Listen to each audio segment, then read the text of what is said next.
Right. Hello, guys, and welcome to Behind the Bunker. It is episode 492, podcast number 370. My name is Todd Ansich. Thank you very much. We are here for our weekly paintball show / podcast. If you're watching us live, you're seeing us on YouTube or Facebook. If you're listening to us in rewind, it's most likely on anywhere that you get your better podcast from. So thank you guys for tuning in. It's not just me tonight. I have Josh Zuby Zabrickus with us. Yeah, buddy. Live from the comfort of my own home, as comfortable as it gets. I'd like to say a big thank you to everyone last week who not only liked and shared the show, but liked and shared our highlight show, which was all of about 15 minutes. But hey, it was a good time. So thank you for all who did that, and maybe look forward to another one this week, Todd. Well, that's up to you guys. Maybe. Gavin and I. Will there be a highlight? Assuming we end up with a highlight from this show. That's right. That's right. And then, hey, what about Joe Kimson from Flaggers Paintball? He's back. Hey, greetings, and thanks for tuning in to Beautiful Behind the Bunker. I am live. I was just in the process of hashtag like and sharing the show, so we'll get that out there to the masses. Hopefully, everyone else will join in, watch the show, and participate. And I will turn it over to my friend, him, whether he's below, beside, or whatever on people's screens, it's him.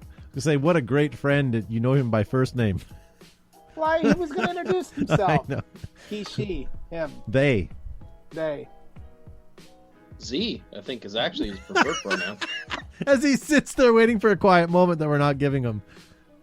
I'll just log out. That's okay. No, stay. Happy Monday, ladies and gentlemen. Thank you so much for tuning in. It is Behind the Bunker. It is Monday. It's going to be a paintball show, and you better hit that like and share button because I got the Act Right juice ready to slap you upside the head. Make sure you hit like and share and enjoy the program so everybody knows what's going on Monday night. Let's get into it, folks. Yeah. Nice to see everybody. I'm seeing all you guys logging into Facebook. That's awesome. If you guys are watching us on Facebook, again, hit that like and share it to any paintball groups you belong to. And I see you guys logging in on YouTube as well. I don't know what you do on YouTube other than comment and share, as well as hit that thumbs up button. So thank you guys for tuning in. We got lots on the show tonight. Tonight we're going to be talking about, I promise, what is the first paintball gun you guys ever shot? We want to know. We're going to watch you guys in the live chat, so you can go ahead and post that up when we start talking about that, and maybe we'll get your response up on the show. A couple other things, guys. Paintball Media has come up with their this month's episode, or online magazine, the most influential people in the game's history. Make sure you guys check that out. It is a special edition.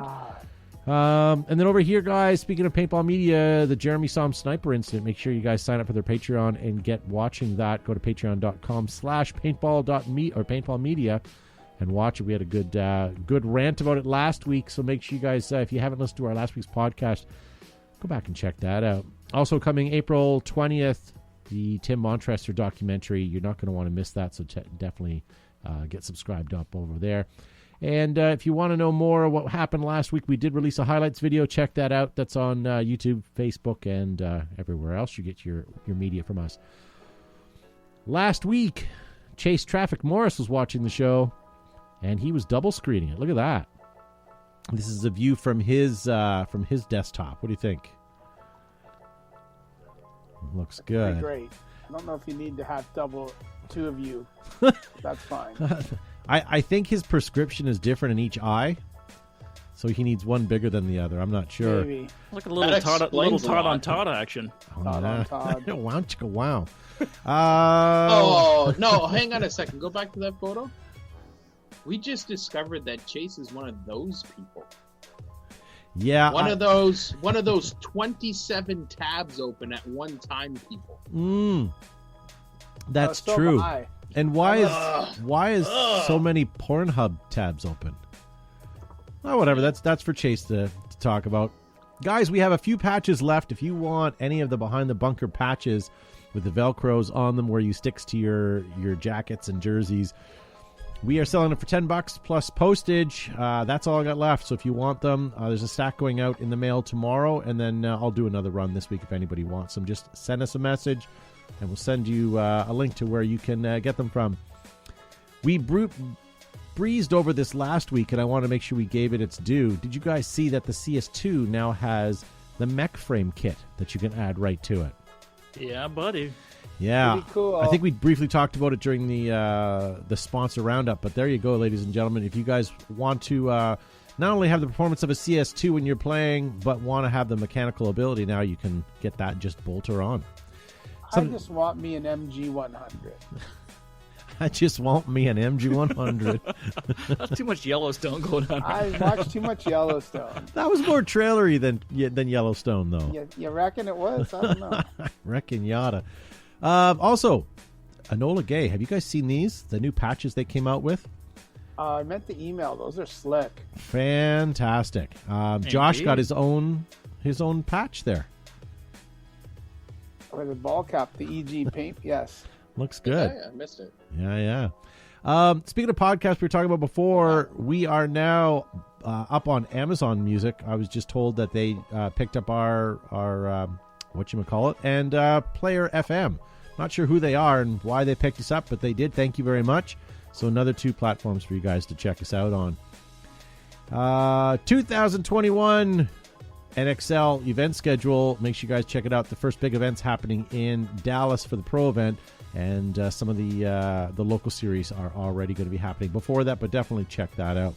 A couple events in your area. World at War Crimson Dawn. Joe will be there in spirit. That happens April 9th to 11th. Ooh, Brandon, where is it? Spirit. Sorry, where was it? French like, Joe? Thank you. There we go. Brandon B-Rad Page. Make sure you sign up with him and play LaPorte, Indiana at Sherwood Forest for Super Game Indiana. Save the date, guys. Here's all the Mission Masters events for the next little bit. Make sure you guys sort yourselves out for that one. Lake Norman Paintball is having airsoft and axe throwing as well. Check out this Scenario Big Game event. That's happening over the Valentine's weekend. Alien versus Predator, April 24th to 25th. Total Carnage, Black Ops Paintball. That's another event we want to tell you about. And lastly, Jurassic. This one is new here as well. Make sure you guys check that one out. That's happening at Battlefields in March on the 26th to the 28th. That's all I got for what's in the news today, ladies and gentlemen. We're going to move on and get to you guys some great new stuff. We have a Vault segment tonight. We have some mail time. We have some Custom Corner to get to. We're going to talk about the topic at hand. Why don't we show Joe's Vault this week, and then when we come back, we'll get right into tonight's topic, which is what was your first paintball marker you ever shot? Hey, it's Joe from Flaggers Paintball. We're here with another segment of From the Vault, where we go back in time, back into the early days of paintball. Today, I was rummaging around because I do some rummaging, and we're in a pandemic. I pulled out, this is one of my PGPs. This one has been modified because apparently they lost the back plug on the back, so they invented a bolt and some sort of buffer gizmo held in with an O-ring. It's got a quick change in it. This is probably a second generation because the pump is aluminum. I don't know if it works because I can't get the quick change out. I think everything's just spinning. I'm going to have to do a little bit of work on it as well. But this is a PGP 12-gram pump action pistol made by Benjamin Sheridan in Racine, Wisconsin. Anyway, you've been watching Behind the Bunker and From the Vault. See you next time. Pew pew.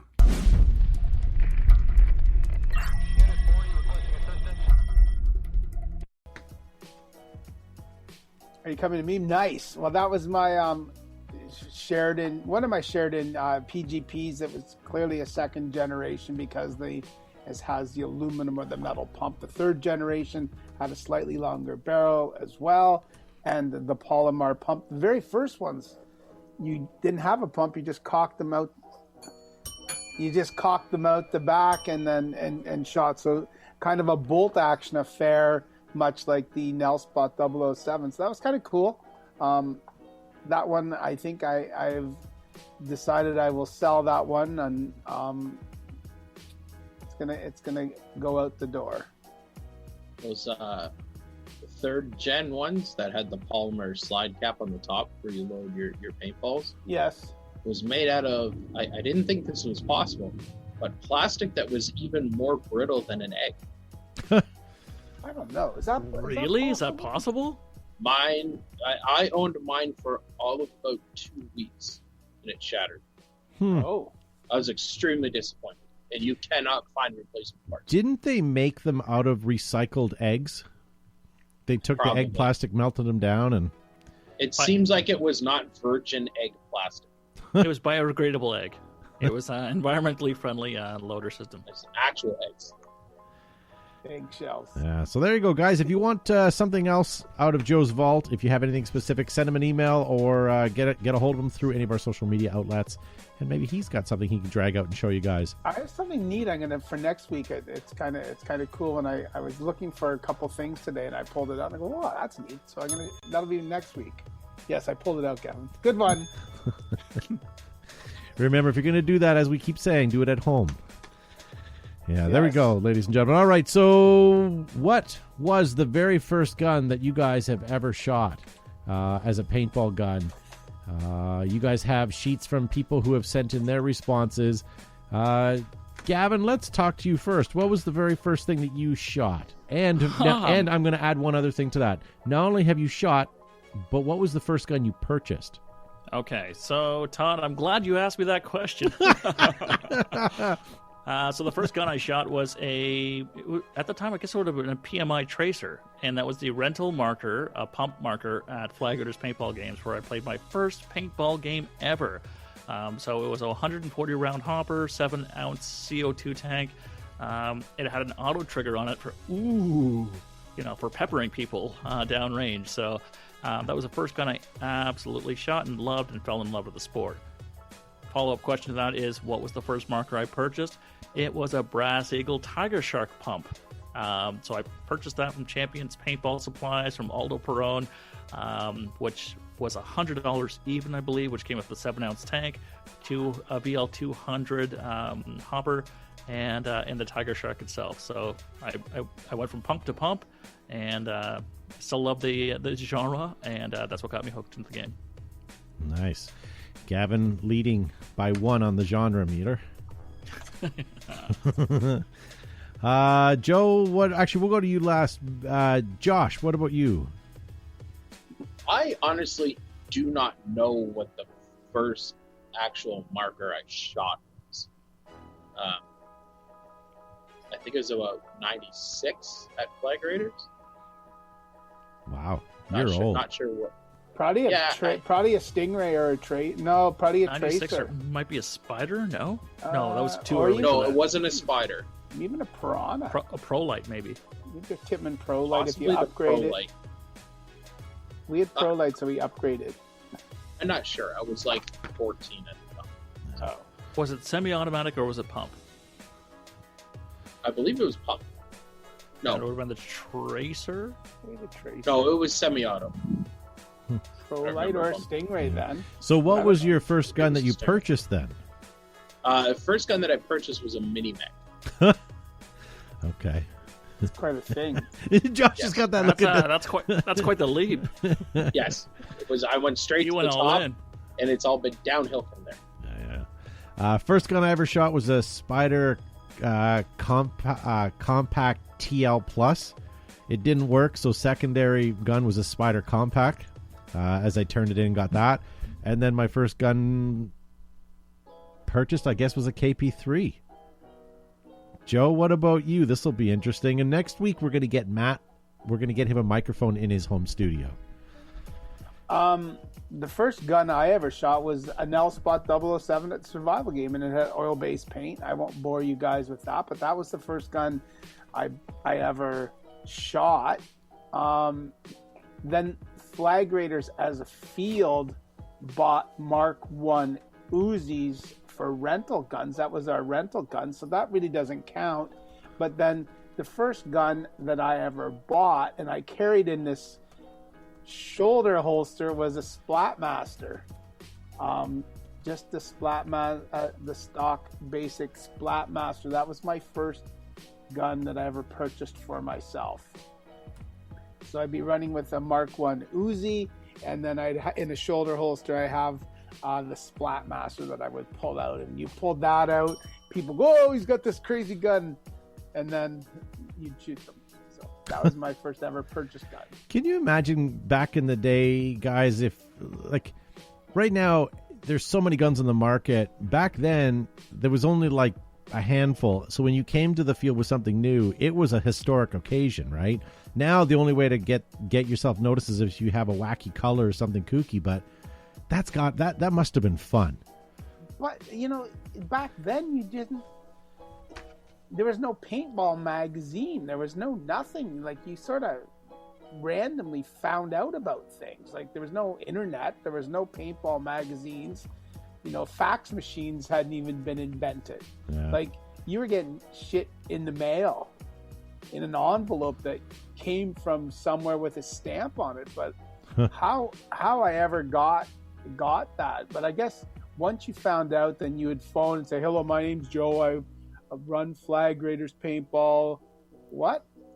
Flag Raiders? Oh, no, Flag Raiders Adventure Games. And then you'd have to explain what that was. And you'd call it a war game. And then they would look at you like your head was on fire. Then you'd have to say, in the game where you go out into the forest and shoot people with a gun that shoots a paintball. And then you'd have to say, it was in People magazine in whatever month. And they'd go, "Oh, I think I read that article," or it was in TV Guide or something. That'd be a good discussion for another show, is how well do you think paintball is known? Because a lot of people right now, they ask, when you're doing stuff, they say, "Well, what do you do for a living?" or "What do you do?" And I say, "Well, I own a paintball field." And you can kind of see them half understand what that is. But it's getting better than it was before. Now people, either that or they're just being polite. But be curious to know if the perception of paintball is much better now than it has been in years past. Oh, look at the chat forum. Jamie King says the first gun he ever bought was his Car 50.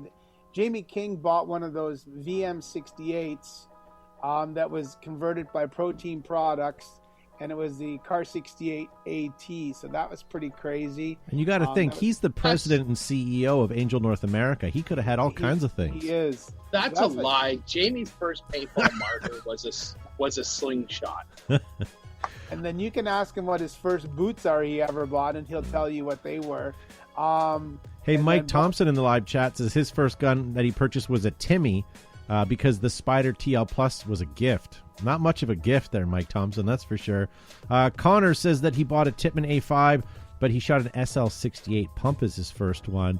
And little Bobby Spicer in the chat says first gun he shot was a Mark 1 Uzi at Flag Raiders back in 1987. Jesus. And then the first gun he bought was a Brass Eagle Spider or Brass Eagle Nightmare from us. So that's kind of cool. When you figure how many people that are still playing paintball, but they got their start in paintball at Flag Raiders, it's kind of cool too when you start to think about that. We've been around long enough. We've been around that. So many of these people, the first place they ever played paintball was at Flag Raiders, like Wolf and Bob Spicer and stuff like that. Spicer. Bob Spisser, sorry. Yeah. Isn't it Bab Spisser? Bab Spisser. Bab Spisser. Marcello. From New England? Yeah. Marcello Paintball Gun Tech Costa says that his first gun was a Autococker Evolution 98. That'd be a good one to start with. We're getting a Dragon's G6R. That's not a hard, that's an easy one to start with for sure. Model 98 and 007, Roger Weber. John Amoda saying, "What up, people?" So we're watching the live chat, guys. Post up there and see what you guys are doing. Mike W in the YouTube chat says Spider Extra for me. Had it for 5 years from Walmart. So he only played once in 5 years. Mike Hancock bought a Tippmann Pro Carbine. Then he bought an Automag. Like, it's pretty crazy when you start thinking about, Shane Free and F2 Illustrator that never worked, just like they never work now.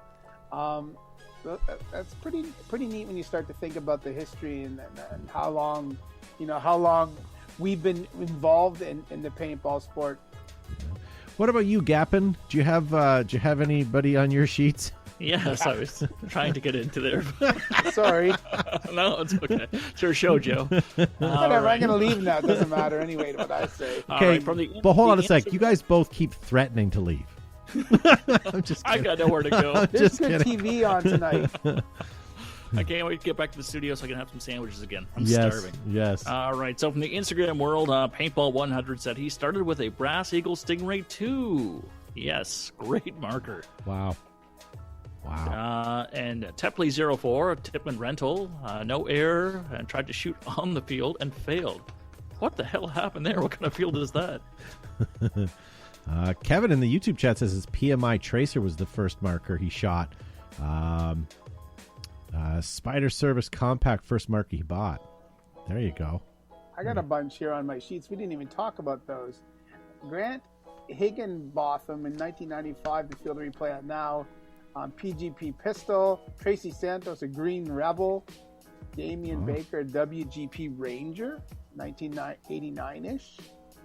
John Maskin, a Spider Compact. Anthony Gladys, a rental pump, 1990. He doesn't know. Alan Martin, PMI Tracer, Brass Eagle Poison. Good Lord. USI Eliminator. Adam Corson, PGP, Fall of 88.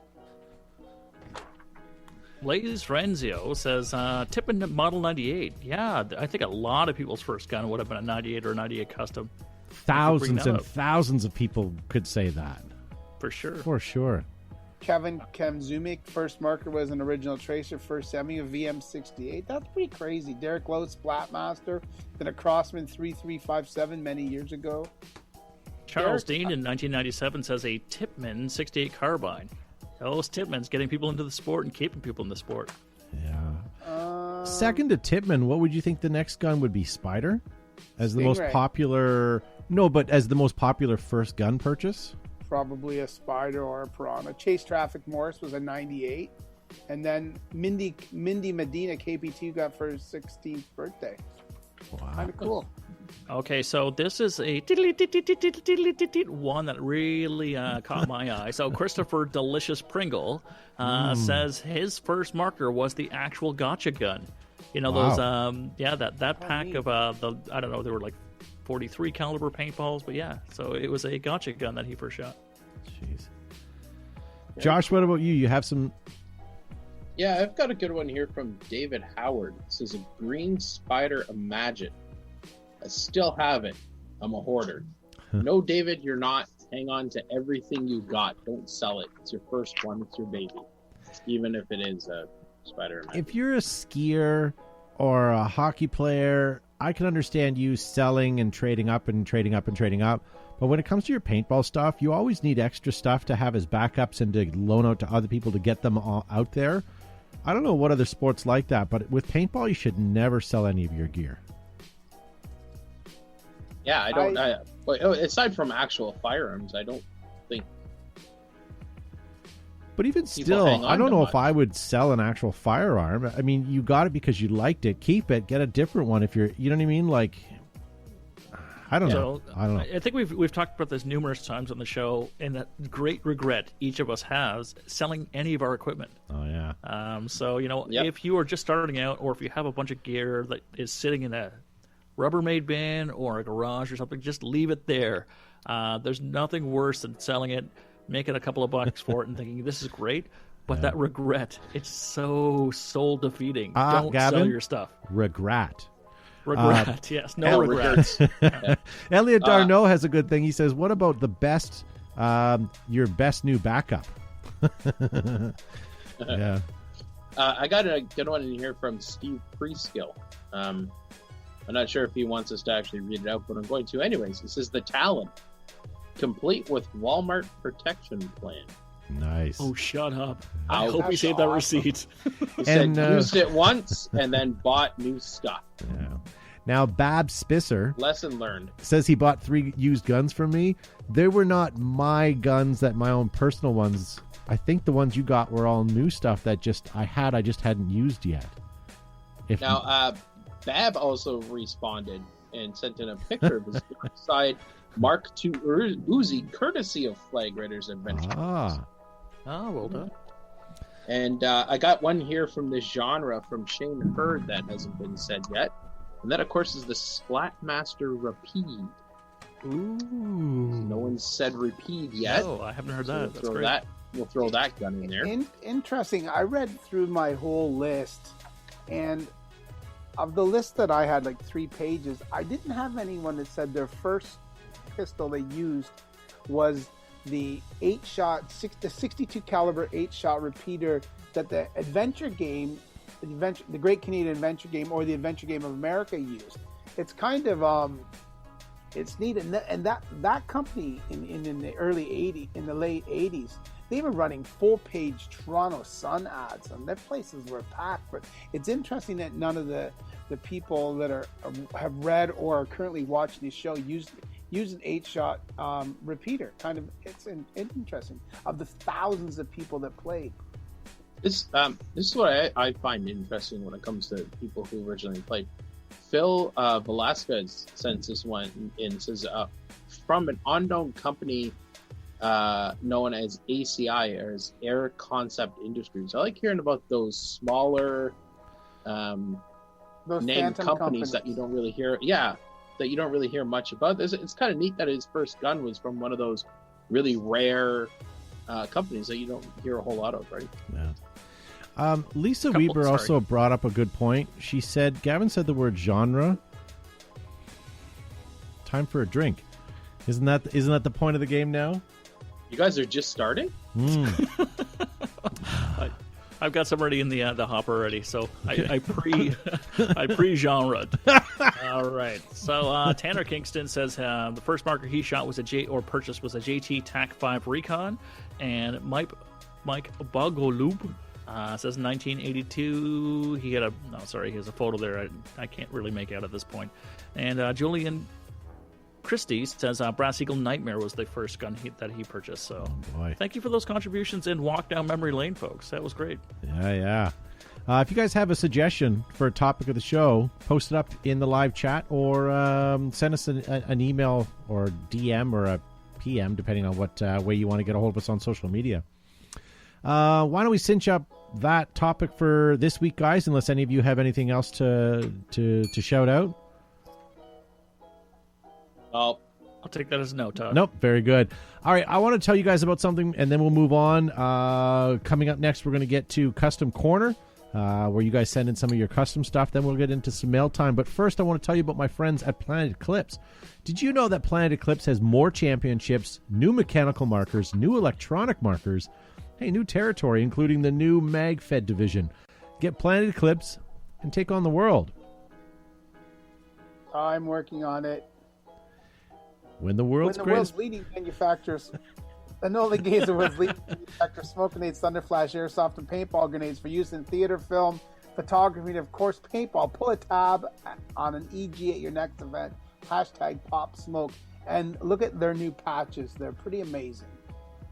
With thick welded seams, stainless steel hardware, multiple color options, it makes Air Ups the #1 choice for inflatables on and off the field. Made in America by Brent Davis and his crew. Get airups.com. Dreams fade. Ruthless paintball products, colors, sublimation, and craftsmanship never die. On or off the field, Ruthless keeps you fresh. Use their promo code BTV15 right now for 15% off your order. Adapt, create, and win. Exalt is in our blood. Make your game boil, get Exalt. Available worldwide. In the beginning, you fall out of a tree, stumble down a rocky cliff, wade chest deep through a mosquito-infested bog. Then you realize you're surrounded. It's party time. You own a Tippmann now. Combine Empire, JT Tippmann, and V-Force. You get the world's largest distributor, everything paintball, core sports. DLX Technology, guys. True industry innovators with some of the lightest, fastest, and sleekest hardware in paintball. DLX has the power to get you guys to the podium, and that's where you want to be. Quick shout out to Connor. He says, if we can only get EG products in Australia. Nice. We have more people watching from Australia. That's fantastic. Bob Spicer has a good idea. He says, worst experience or worst thing that ever happened while you were playing paintball. That's a good topic as well. We could probably do that over the next week or two. There we go. Jamie King says, why doesn't your chat have spell check? Come on, look at all of us that watch. Yeah. I would like to point out that someone has sabotaged my bell. They've put this little piece of paper in the bell, so it was nice. Now it's much more belly. So I'm gonna jam this in Parker's Xbox controller. So when he it's not a great, not a whole lot of detective work. This is all an internal operation. Right? Narrow down from your family. Yeah. All right, ladies and gentlemen, why don't we give Josh a little bit of time to shine with some of the gems he's found this week. We've asked for you guys to send in some custom gear, and boy, oh boy, you did. Yeah, we've got like 10 pages. We won't go through all 10 pages tonight, though, right, Josh? No, we don't have enough time or rum for all that. Yeah, so let's get it started with our friend Neil Chittendon. Sends in his custom, beautiful-looking A5. What a beautiful paint job on there, Neil. Yeah, now, the next one up comes from Ben Rex. There's a little bit of a write-up here, so I'm going to do my best to go through this here. Started life as a standard EMAX. Now it had Inception's designed FLE body and Fang trigger, two wonderful upgrades. Northern Custom Works leather-wrapped wood foregrip NWC back cap in NWC Ninja Softball. Planet Eclipse low-rise feed neck and tan grips. He's just waiting on matching pops to come in back from the Anno. Deadly Wind H-Air valve. Anode by Anodizing Services. Has a custom freak-ready NWC personalized barrel with Molnar tip. Porting in one off battle anode aluminum axe head barrel stock. That's fantastic. Durlin insert to protect the anode from the dirty, nasty scratches. This is quite the EMAC. I think we could give this one the award to most custom EMAC, and it is quite a piece of machinery. It's beautiful. I like the leather wrap foregrip. Fantastic. Any gun that's got wood added to it. Yeah, the wood makes it good, really. Absolutely. And this coming in from top fan of the show, Steve Tippin. Sends in his Tippin TMC, threaded for a Delta Ring, real steel handguard stock and tiered drop forward assist, Killhouse mag release, carry handle, and a 14-inch barrel, printed grip, and wrap 4 front sight. Like the collection of... cool stuff. That's for his son for Vietnam paintballing in the Nam. It's very Vietnamese. Super Vietnamese. I have one more here, Josh. Yeah, last but not least, this is from Jared Skibo. It's his H7 AZ Reel, which is a Hammer 7 and a Pro Mag Archangel stock. Wow. She's beautiful looking clothes on there. Yeah. Would not kick that out of my gear bag. I'll tell you what. So, ladies and gentlemen, if you have any sort of custom gear you want us to showcase, send it in to us via any of our social media channels. We'll try to get it on the show. Josh, how did you like having some time to shine there? Oh, it's great, Todd. I always like talking about pictures on the audio podcast. Well, now it's Gavin's time to shine, but Gavin even gets a bumper, doesn't he? Mail time. Mail time. Mail time. Mail time. The mail's here. Hey, ladies and gentlemen, thank you for tuning in. Why you got to do that? You got to throw me off. I have a couple anyways if you All right, you it's can't. mail time, the time where I get to rip open my sack and read some of the correspondence and ladies and gentlemen that you have sent in. Those are those burning and itching questions that you probably should talk to a doctor, not us, about. So the first question, is this the video one or the picture one, Todd? Yeah, let me load up the picture. All right. It comes to us from our good friend Neb Nella, and he wants to know what was with the little window on my VL94. That's a Ferris Bueller's Day Off. No, not even close. I tried. Like so what's with the little window? What's it for? It's pronounced Winda. Winda. Yeah. Very nice. I don't know the real answer. If anybody does chime in, I can only hazard a guess.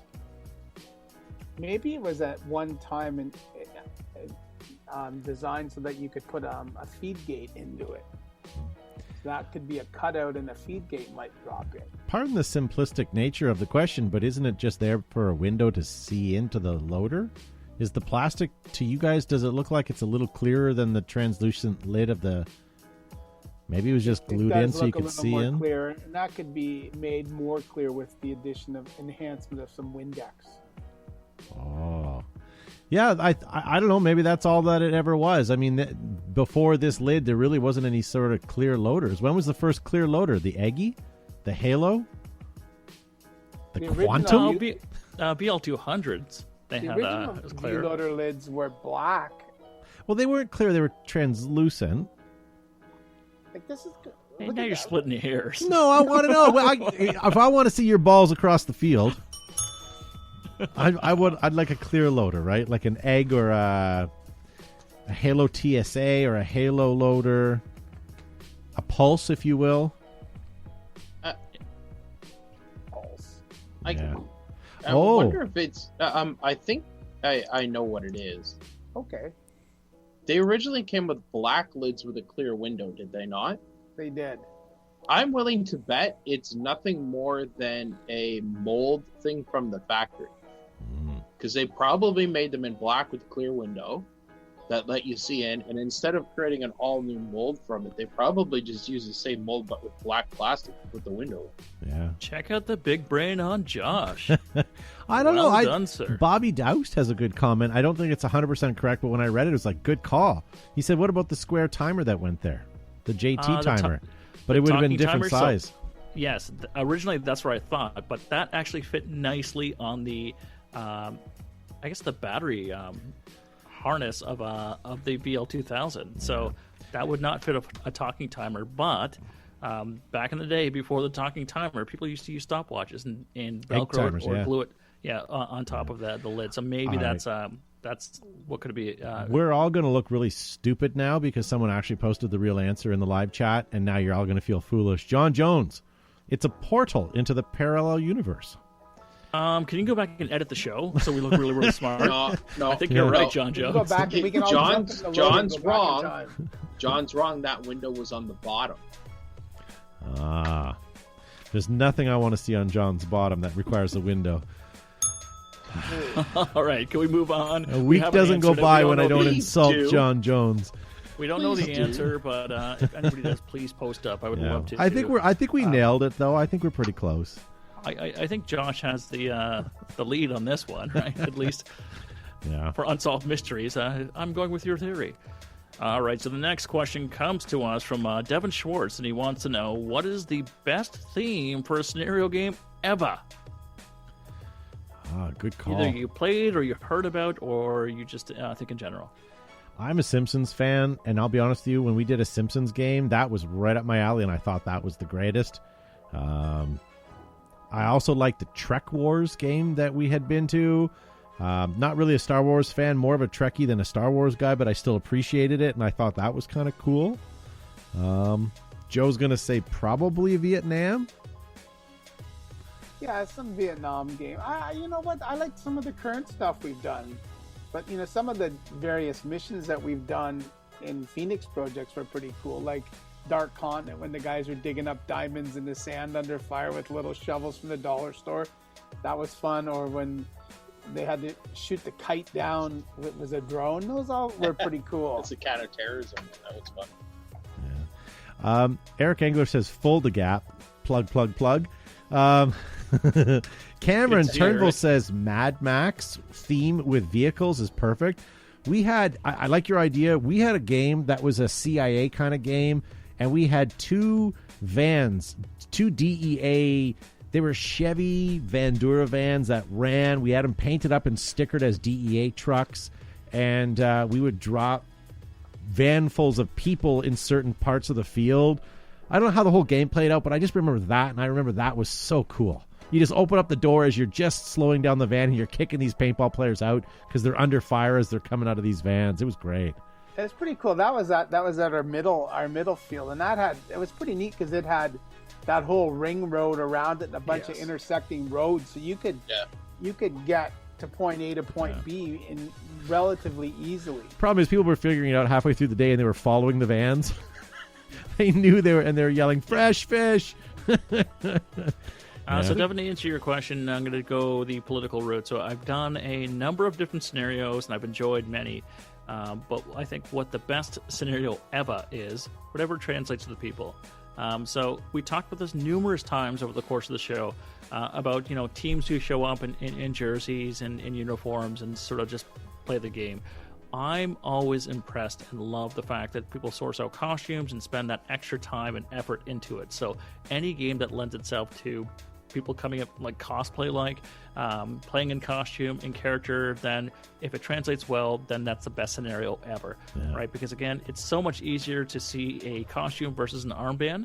And it's so much nicer to see people who get into the spirit of the game, because when those people are dressed up, when they've sourced their costume and put it together, they're there for the storyline, they're there for a great time, and it has less to do about the win and more about the experience. So that's the best scenario ever, when you have more people in costume versus team uniforms and what have you.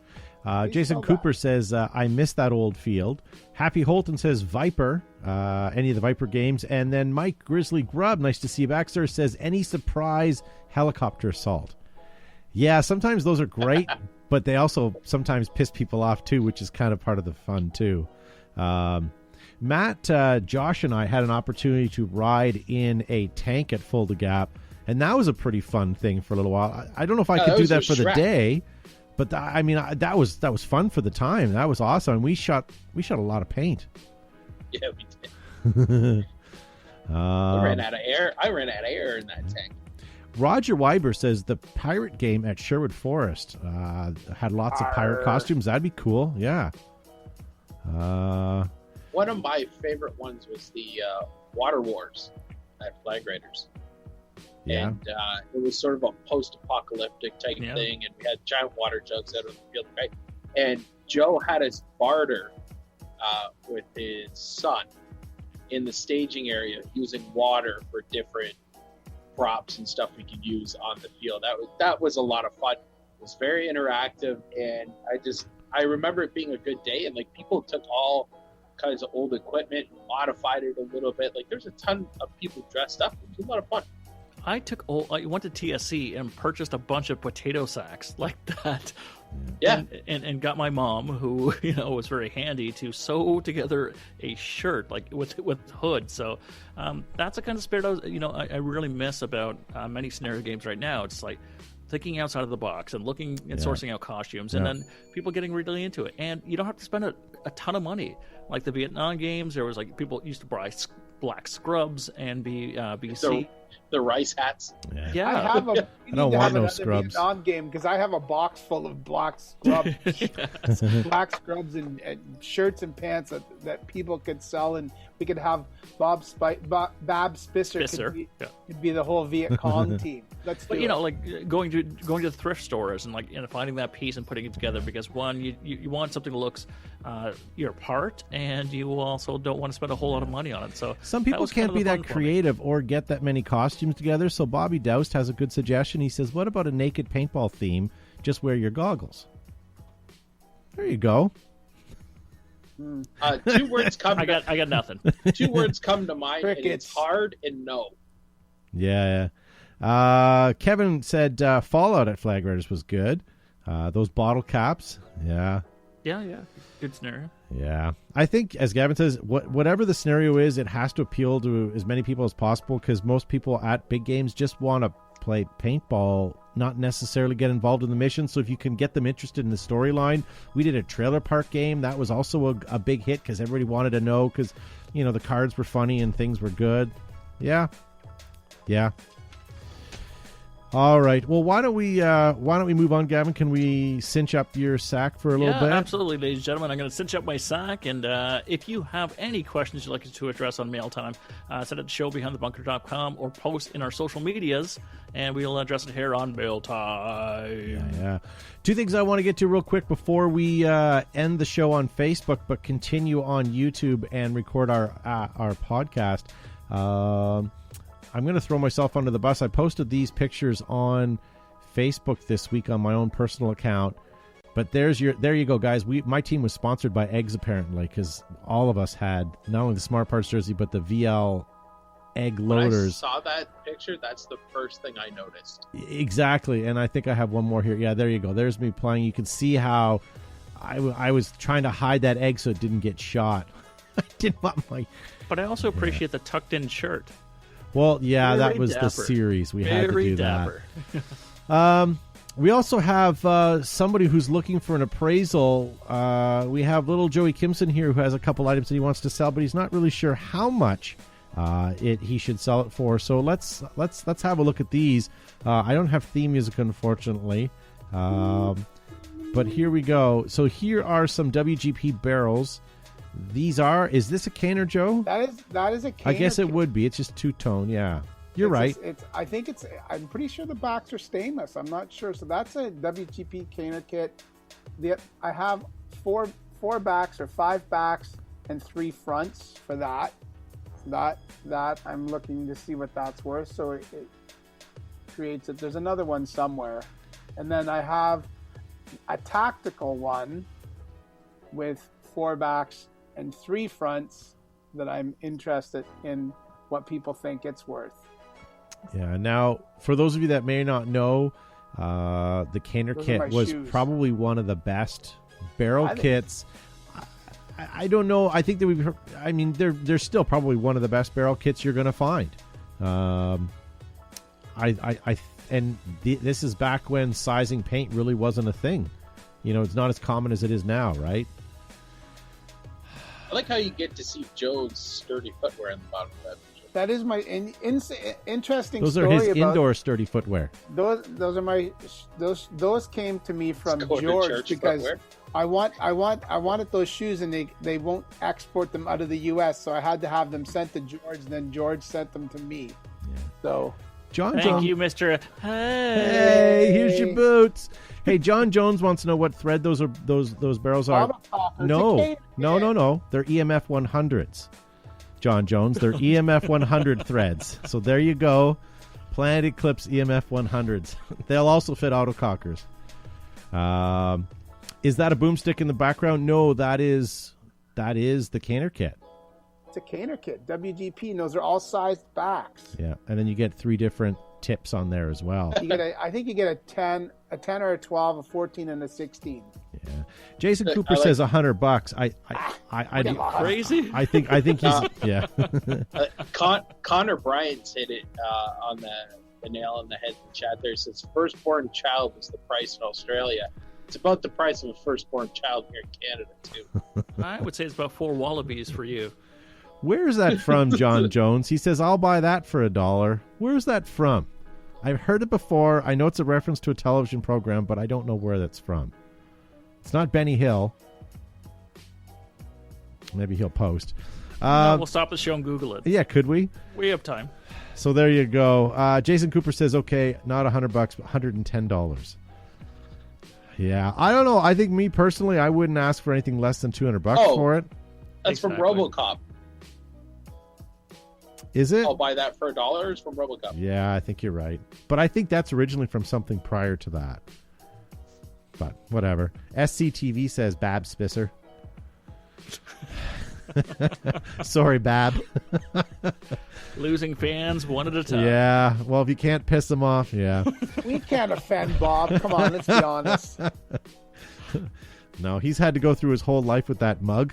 Of course, this isn't going to offend him. Joe, we can't offend him, but it's not going to stop us from trying the show.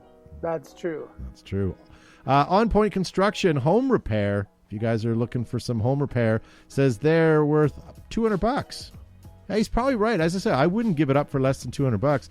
Problem is, most people won't realize what they have there, so it's going to be a hard sell. But I think it's definitely worth it.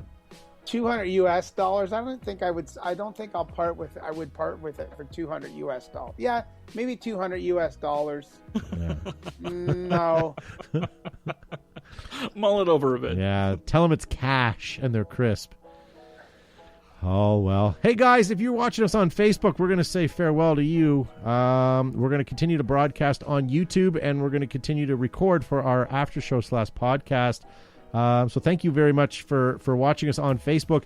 Share this to anybody that any of your paintball groups, any of your friend circles that you can, and try to educate people that on the fact that the show is live every Monday night. We would really appreciate it, and hit that like and share on your way out. Gavin, thanks for joining us on the pre-show. Always great to be here, folks, and I appreciate everybody's support, both in the chat forum, in Facebook land, and in YouTube land. We'll see you next week. Make sure you let somebody know you're doing this on a Monday night. For sure. Thanks, Joe, for being on the show. Thanks, everyone, for tuning in, tolerating, and looking forward. And we'll see you next week with another vault and maybe the same Tiger Stripe hoodie, because it's awesome. Yeah. Don't forget to head on over to Facebook, or sorry, to YouTube, guys, if you want to keep watching. Good night, Josh. Thank you for being on the show.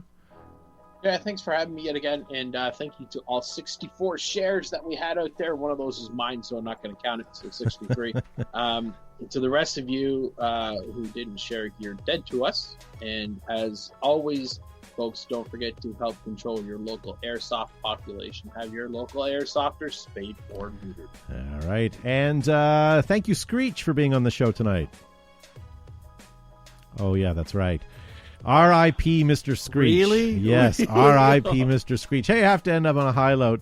So, guys, thank you for watching us on Facebook. If you're watching us live right now on YouTube, don't go anywhere. We'll be right back. Don't be a freeloader. If you liked what you hear, make sure to hit the share button below. Also follow us on our social media outlets like Twitter, Facebook, Instagram, ICQ, and now MySpace.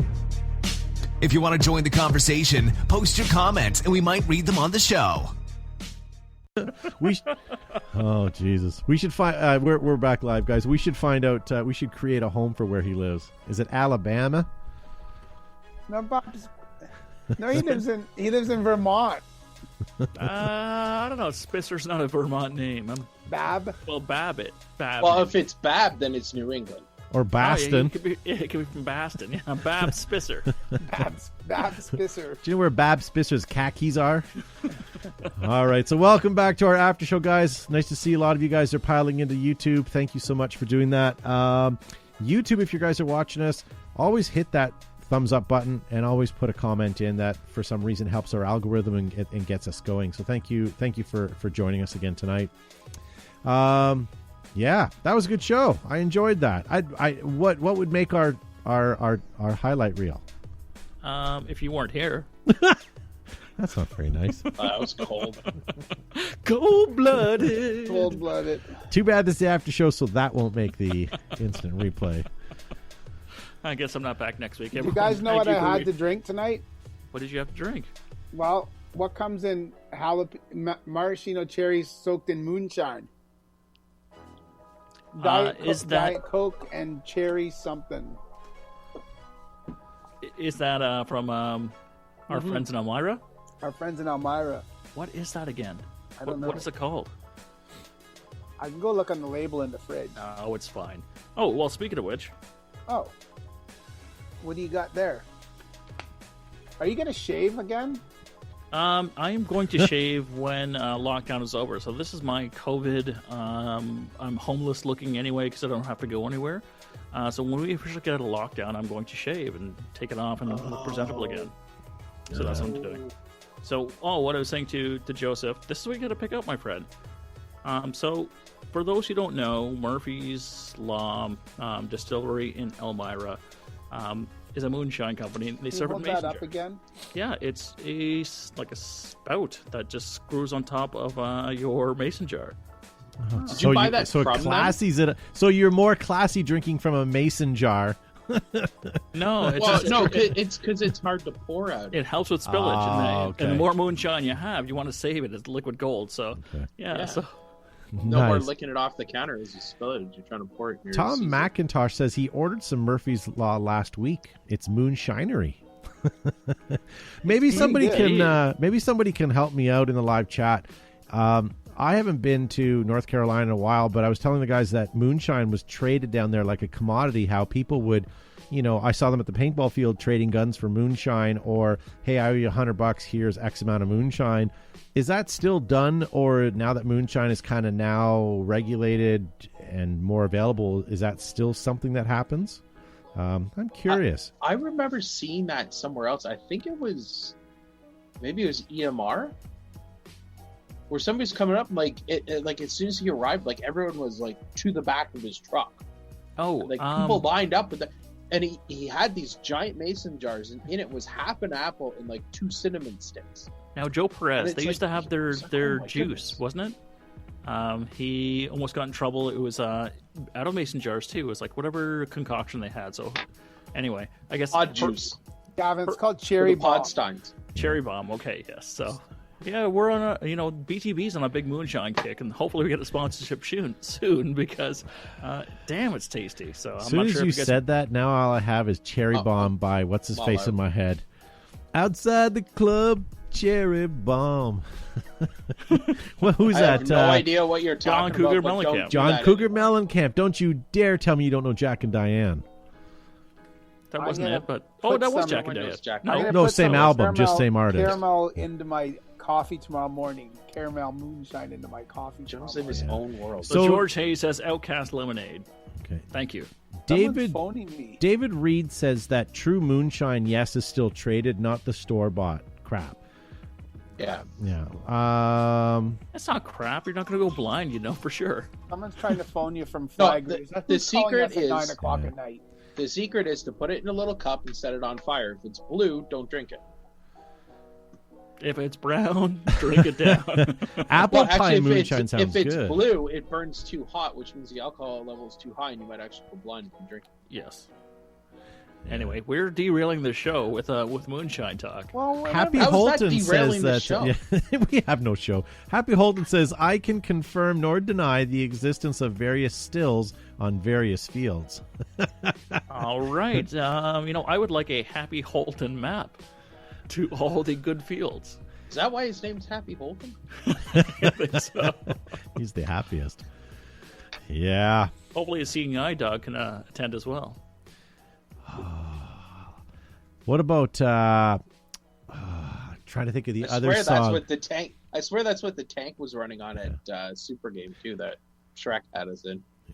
Apparently, Happy Holton lives up Copperhead Road. That's where I was trying to go with that. I couldn't remember it.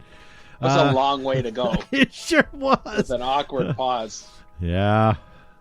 David Reed For says, I guess Copperhead that's why I Road have to jokes. wear glasses now. Oh, well done. Yeah. Well, they stopped making FUD after all the hillbillies were going blind. Yeah. Yeah. Oh, well. All right. Well, why don't we wind this thing down? It's not going anywhere Haven't even tonight. started. Okay. Well. Start. What are you talking about?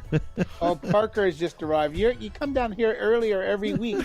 I'm not going to finish earlier just so you can. Parker done pissed off old man And then Kinson. you sabotaged my bell. You put this little piece of paper in there so it doesn't ding. Full Tell- screen, please. Joe- Full screen. Joe, Parker tell getting it hard on live. tell him that you ordered a bell loudener on Amazon today. I bought now. Yes. No such thing. You did. I looked in here and it had your fingerprints on this piece of paper. I used my spy shit. Before I was running, all these other guys, all my friends are online and they're ringing their bells, and I ring mine and it sounds anemic. Maybe you should ring Parker's bell.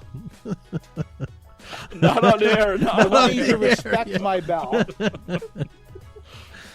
Oh, my God. Oh my god. Oh shit. Yeah. This is and here's poor Parker in grade 10 in high school, or 10th grade for our American friends. Strand hasn't been in school and missed half of grade 9, so he's going to go back, and when we finally go back to school, and all these young lasses will be far more nubile than they were before. So good for him. It's like the evolutionary point.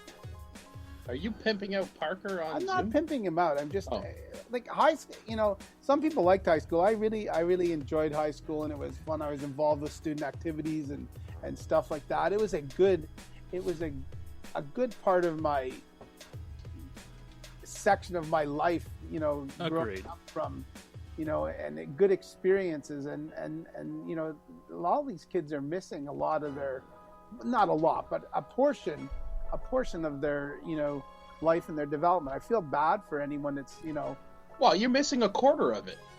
quarter of it. Grade 9, 10, 11, and 12. That's 4 grades. You miss a quarter of it. Or a quarter and a half almost. 25% of stuff, and but I feel bad, and we have conversations frequently when he talks to me when he's not got his earbuds in, listening to something or his Xbox. But whatever. I feel definitely feel bad for sure. But do you think his age group is more social than we were at his age group because he can converse with more people, or do you think that it's not social because it's there and it doesn't mean anything? Like when I was social, when I was his age, I had to be nice to people. We had to become friends. We had to have a commonality. We had to do things together. With online, you have friends online that you probably never even met or only met her once or twice, but yet you're... But it's not the same. It's not the the same at all. It's definitely not. We're all driven for connection, right? So it's a biological drive and a biological need, right? Just in time to bring up our new sponsor tonight, guys, Tinder. What's the percentage? Like 90% of communication is non-verbal? Right, and so so you're missing it. Even what we're doing now is a really hard skill, right? So we're not used to the online world, and we're all learning to adapt to that, right? But Joe, what are you getting to? The whole high school experience too. Academics is only one part of that, right? So there's the social part of it in terms of figuring out your identity, which kids have to do, right? They have to try on new hats in terms of figure out who they are, explore their own interest in clubs and activities and extracurricular stuff outside of school as well, right? So there's a lot of that stuff that's missing for the world in general. So I think adolescents right now are suffering, right? And so that rebound, what's going to happen eventually when the world opens up, at least in Canada. I don't know, depending on what state you're watching from, maybe just business as usual. But at least here in Ontario, Canada, things are locked down. So there's been a lot of deprivation of that exploration, right? Yeah. So as kids are trying on their new hats and new identities, so it's tough. And I think there's going to be it's going to be really, really challenging moving forward to fill those gaps. And I'm hoping that translates back to the paintball world when people are just looking to get out and connect with other people and do activities that are outside of their home. So people are trying. They're looking for any way that they possibly can get entertainment. It's hard. I go for 3 walks a day. If the dogs don't want to go because I've tired them out, I'll just go by myself because I need to do something, get out of the house. But when I was Parker's age, I remember, around that age where we were all waiting to get our license and we were researching cars, and we'd hang out with friends that were just old enough to have cars in the parking lot, and we'd all have part-time jobs saving up money, and that was our commonality, was cars. And it's because that was your only freedom, right? Parker had a part-time job lined up at Chicopee. He went through all the training. Chicopee is the local ski hill here in Kitchener, Cambridge. For anyone that doesn't know and isn't going to bother Googling it, what the hell is he talking about Chicopee now? Yeah. Anyway, he had a part-time job. He did all his training, and he never even had a chance to go work there yet for the ski season because it's skiing's closed down. Because we're worried about the potential spread of COVID as well. So. He hasn't even had a part-time job. He did work for obviously at Flag Raiders, and he thought that was the best possible job in the whole wide world, and I was the best boss ever. Just kidding. Parker's going to have a meetup soon. Parker's going to have a YouTube meetup soon. Now, but anyway, in all fairness, he also brought 5 of his female friends every time he came to work. Yes, that's right. So I feel bad for him. And I feel bad for any kid that's trying to maneuver, but any adult. There's lots of people that aren't leaving their houses, and exactly everyone's life has been turned upside down. It's not necessarily just. But think of the single people that are trying to date too, Joe. I don't know anyone who's single, but if they were, how would you? We don't know anybody. How would you date? But that's got to be hard. You get it. No, but you get a girl, you get your hooks into a girl online, let's say, right? And she's digging your flow, and what And do she you do calls you next? up It's to not like the eye on Can we roll your back? house. Digging your flow. yeah, digging your Digging flow. What is He's that? talking You about sound like one of Let's those, write that one of down. those tampon you commercials. doing this? I'm What digging the your hell's flow, going baby, on? but we gotta fix that. Anyway, You can tell how the I last don't know time how I we was got single was. off track. But anyway, But no, but still, think of- regardless, he's still down here earlier than he needs to be. But so think I'm not about, doing it. you know, like how okay, you get your girls Just- hooks in. I'm What do you do browbeating now? you. You can't go to a restaurant. You can't really go to a bar for drinks. You can't go to a park. You do a Zoom conversation, and you. It's look all at, about personality. It's all about that flow. Yep. Ew. All right. Garbage All night. right. You gotta go. All right, what we're going to do, guys, is we're going to end the show here, but we're going to pretend after the show's off that we're still live to further piss Parker off. But, so yeah, thank you guys for... Just smile at Jim's face. We're going all night, baby. Oh, by the way, this is their 24-hour show. Yeah.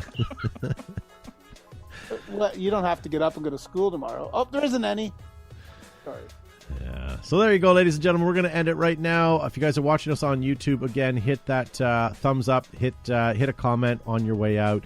Hey, don't forget to subscribe so you are told whenever we're live as well. That would be helpful.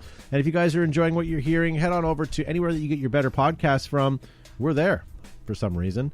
And download us, put us on your phone, and listen to us at work, school, wherever. We'll try to keep you guys entertained. So yeah, thank you guys for watching, and thank you guys for being on the show tonight.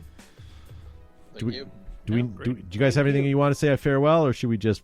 I hope, you know what? I hope we see everybody next week tuning in, and if you could like and share and get your friends to join us, and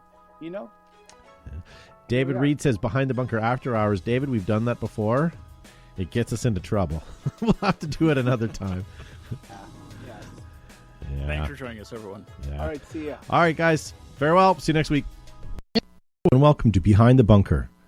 If you like tonight's show, it is turned into a podcast, and you can find hundreds of them at Apple Podcast or through Spotify or any other podcast platform in the known universe. If you want to